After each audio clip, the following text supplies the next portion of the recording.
Front of the worst snow showers for 30 years. Millions of people are affected. On Saturday, 6-7 inches, 5 inches this morning, 11 inches on the ground. It's not good. Good evening, welcome to Northwest Tonight. I'm Gordon Burns. I'm Ranveer Singh, also in the programme. Roger, we have another call for you. Thousands of children get a day off, forcing their parents to stay at home as well. It still could have gone by the morning. It's very early to make a decision, isn't it? I think it's going to be really, really good to us. You don't have to do any work. Snow fun for all. We find out how you've been enjoying the white stuff. I think your top tips are you've got to roll your ball before you start. Don't just start from scratch, pushing snow into a pile.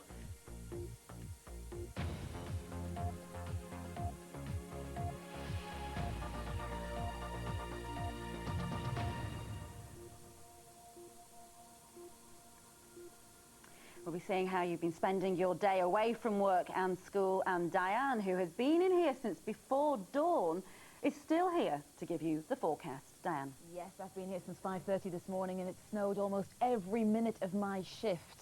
I don't need to tell you that. You've been out and about dealing with it through the day today.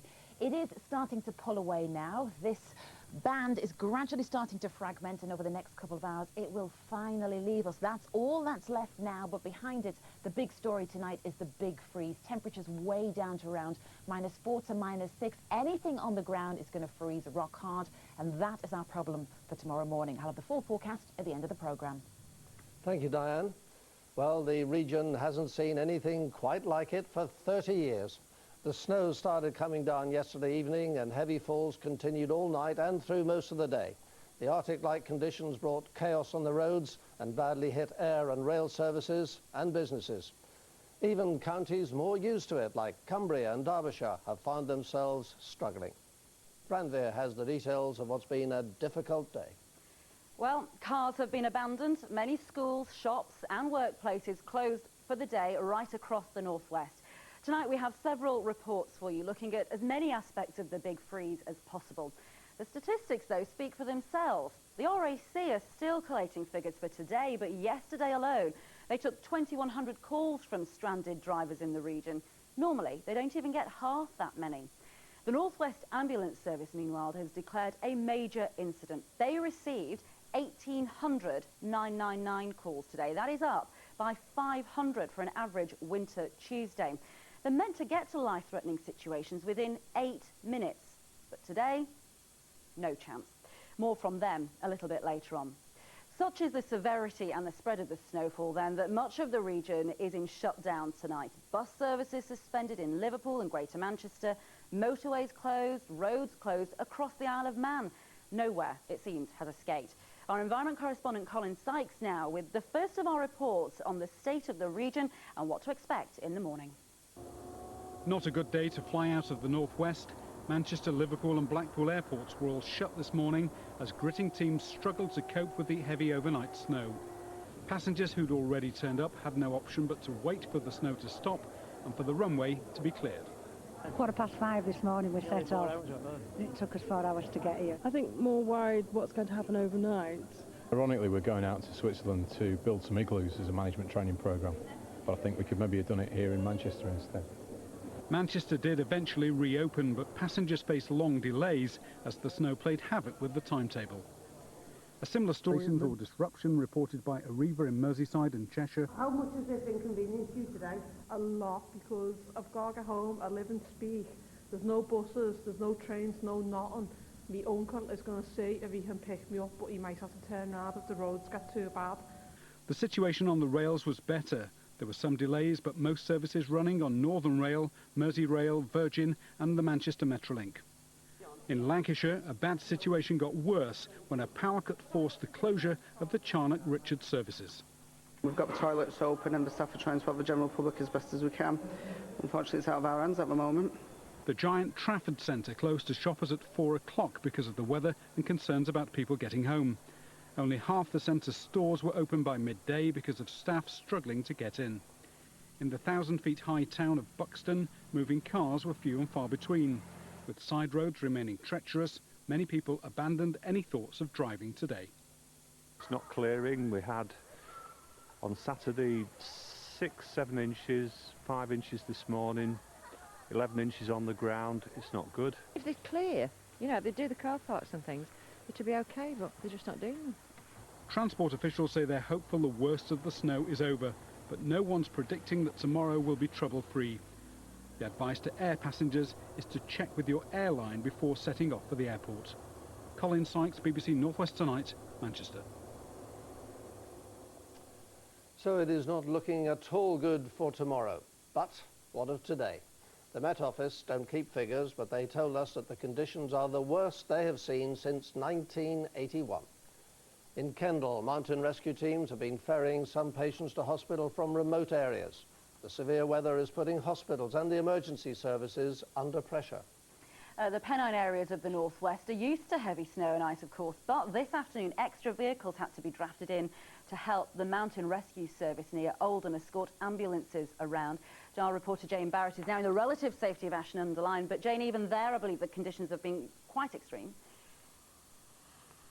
They really have been. We've just been about 6 miles up the road in Saddleworth. The bridge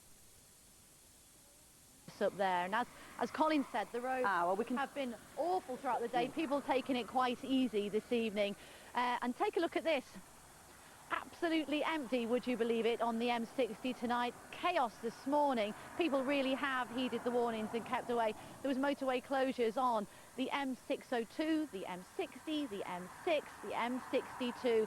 I know I was stuck in a few closures trying to make my way from Liverpool to Manchester this morning. It took me almost 4 hours.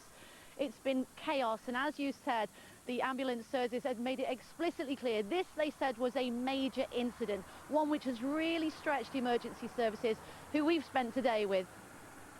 Roger, we have another call for you. Collapsed lady in Staley Street, Mossley, over. All day, Oldham Mountain Rescue have provided invaluable support to ambulance crews. Great difficulty getting their vehicles around. A lot of areas here just completely impassable. In the Oldham and Saddleworth area, certainly most of the roads have been impassable at some stage, and the Saddleworth has just been completely closed up. Some of the toughest weather conditions for decades have put emergency services to the test. This ambulance almost stranded in Wigan. The North West Ambulance Service put out an urgent warning. Do not dial 999 unless your life is at risk. They simply couldn't respond to anything else.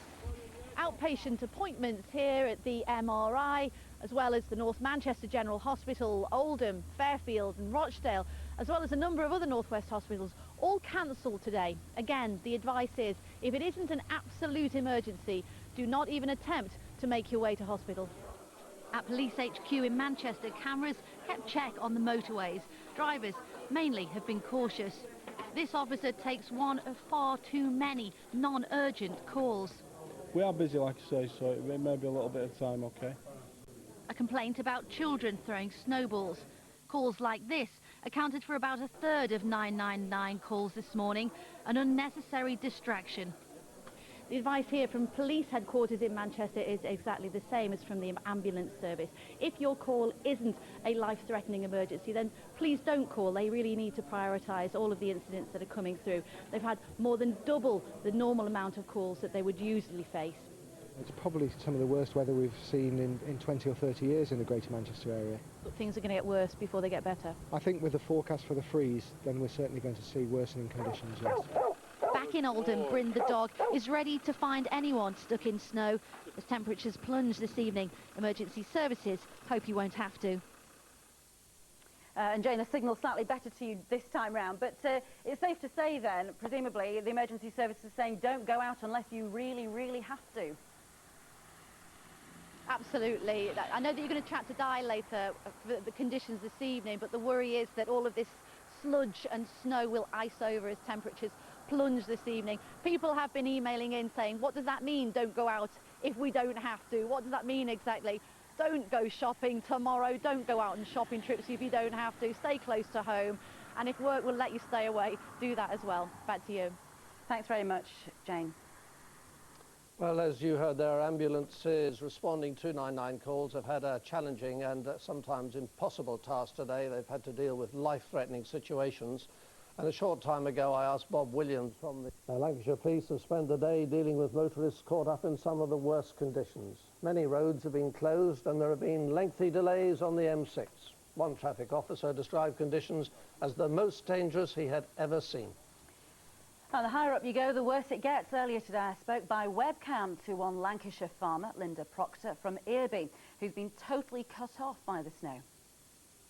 Today we're snowed in today. We can't get out of the farm, but the main thing is to keep the sheep well fed. That's the thing. At this time of they're halfway through the pregnancy, and obviously they can't get at the grass, so we're having to feed them hay and haylage in the feed ring, which is down the field here. That's where they're all clustered around, and it's a bit of a work of art getting the food down to them on the tractor. Well, Linda, tell me, when was the last time that you've seen it this bad on the farm? Well, I would. Beginning of this year, it was a bit tricky. We had a few problems at the beginning, around about February, but it didn't last as long as this. It's gone on as much longer this time. And how long do you think you can cope with it before things get actually quite serious for you? Well, it's the water problem, it's the freezing, it's the overnight temperatures. I mean, if we freeze up completely in the farmhouse, well, I don't know, it's an underground spring water supply to the farmhouse. If that freezes up, well, we've no water then, and we just have to get buckets from the well, I'm afraid, for any essentials, no washing. It'll just be basic essentials, I'm afraid. So the sooner Diane can tell us that it's going to get warmer, the better. Well, we'll try our best for you and everyone else. Thank you very much for talking to us, Linda. Appreciate it. No problem. Thank you.